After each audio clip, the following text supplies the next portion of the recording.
enough. There was somebody knocking and ringing at someone's street door.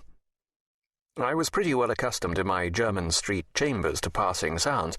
Usually I did not concern myself, sleeping or waking, with the doings, however noisy, of my neighbours, but this noise was too continuous, too insistent, too imperative to be ignored. There was some active intelligence behind that ceaseless sound, and some stress or need behind the intelligence. I was not altogether selfish, and at the thought of someone's need I was, without premeditation, out of the bed. Instinctively I looked at my watch. It was just 3 o'clock.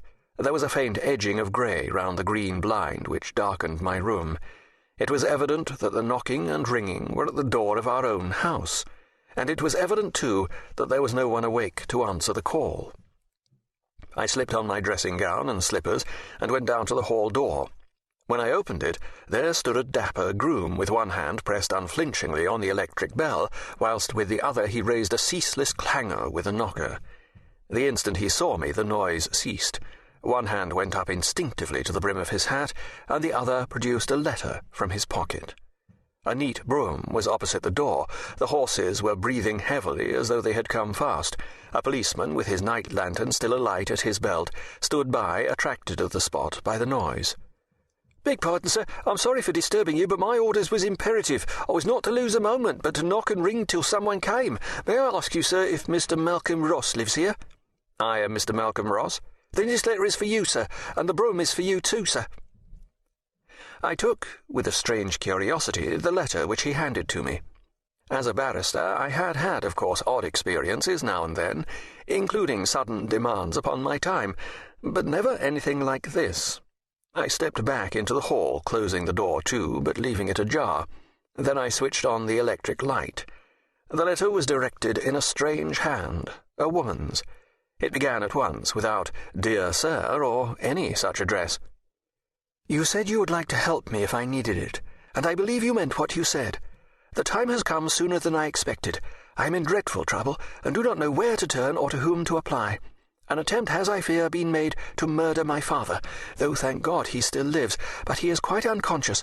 The doctors and police have been sent for, but there is no one here whom I can depend on. Come at once if you are able to, and forgive me if you can. I suppose I shall realize later what I have done in asking such a favour, but at present I cannot think. Come at once. Margaret Trelawney." Pain and exultation struggled in my mind as I read, but the mastering thought was that she was in trouble and had called on me. Me. My dreaming of her, then, was not altogether without a cause. I called out to the groom, "Wait, I shall be with you in a minute." Then I flew upstairs. A very few minutes sufficed to wash and dress, and we were soon driving through the streets as fast as the horses could go. It was market morning, and when we got out on Piccadilly there was an endless stream of carts coming from the west. But for the rest, the roadway was clear, and we went quickly.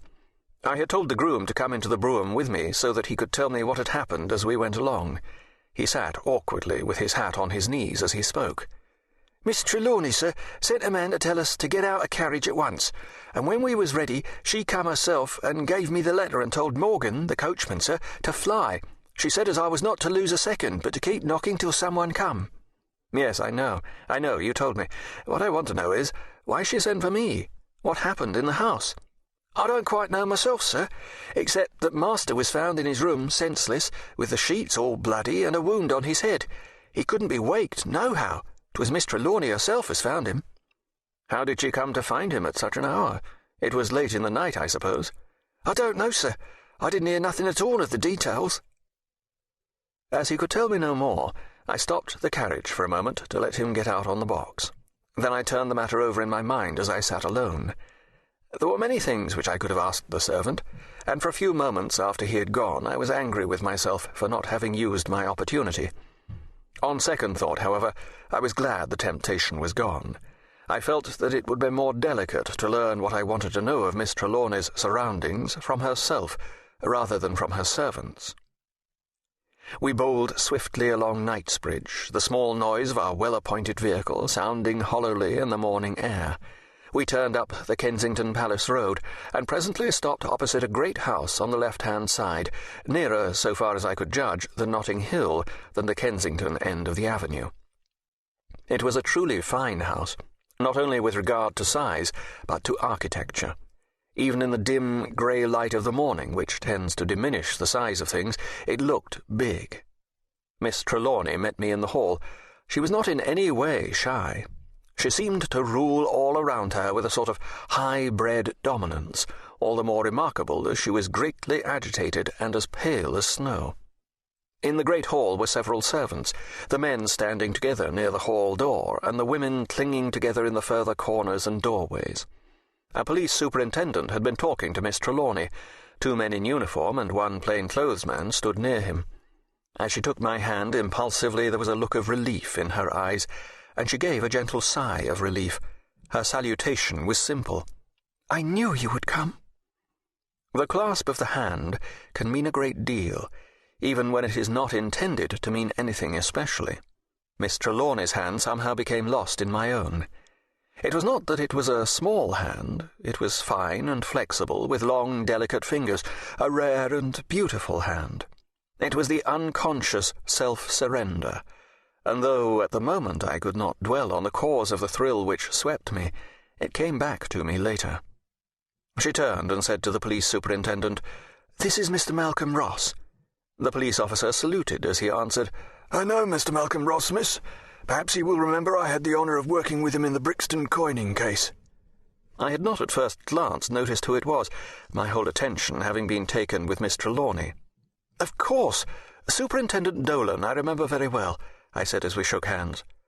I could not but note that the acquaintanceship seemed a relief to Miss Trelawney. There was a certain vague uneasiness in her manner which took my attention. Instinctively I felt that it would be less embarrassing for her to speak with me alone, so I said to the superintendent, "Perhaps it will be better if Miss Trelawney will see me alone for a few minutes. You, of course, have already heard all she knows, and I shall understand better how things are if I may ask some questions. I will then talk the matter over with you, if I may." "I shall be glad to be of what service I can, sir," he answered heartily. Following Miss Trelawney, I moved over to a dainty room which opened from the hall and looked out on the garden at the back of the house. When we had entered and I had closed the door, she said, "I will thank you later for your goodness in coming to me in my trouble, but at present you can best help me when you know the facts." "Go on," I said. "Tell me all you know and spare no detail, however trivial it may at the present time seem to be." She went on at once. "I was awakened by some sound. I do not know what. I only know that it came through my sleep, for all at once I found myself awake, with my heart beating wildly, listening anxiously for some sound from my father's room. My room is next to father's, and I can often hear him moving about before I fall asleep. He works late at night, sometimes very late indeed, so that when I wake early, as I do occasionally, or in the grey of the dawn, I hear him still moving. I tried once to remonstrate with him about staying up so late, as it cannot be good for him, but I never ventured to repeat the experiment. You know how stern and cold he can be. At least you may remember what I told you about him, and when he is polite in this mood, he is dreadful. When he is angry, I can bear it much better, but when he is slow and deliberate, and the side of his mouth lifts up to show the sharp teeth, I think I feel— well, I don't know how. Last night I got up softly and stole to the door, for I really feared to disturb him. There was not any noise of moving, and no kind of cry at all, but there was a queer kind of dragging sound, and a slow, heavy breathing. Oh, it was dreadful, waiting there in the dark and the silence, and fearing I did not know what.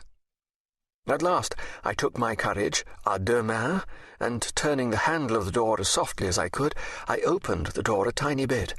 It was quite dark within. I could just see the outline of the windows, but in the darkness the sound of breathing, becoming more distinct, was appalling. As I listened, this continued, but there was no other sound. I pushed the door open all at once. I was afraid to open it slowly. I felt as if there might be some dreadful thing behind it, ready to pounce out on me. Then I switched on the electric light and stepped into the room. I looked first at the bed. The sheets were all crumpled up, so that I knew father had been in bed, but there was a great dark red patch in the centre of the bed, and spreading to the edge of it, that made my heart stand still. As I was gazing at it, the sound of the breathing came across the room, and my eyes followed to it. There was father on his right side, with the other arm under him,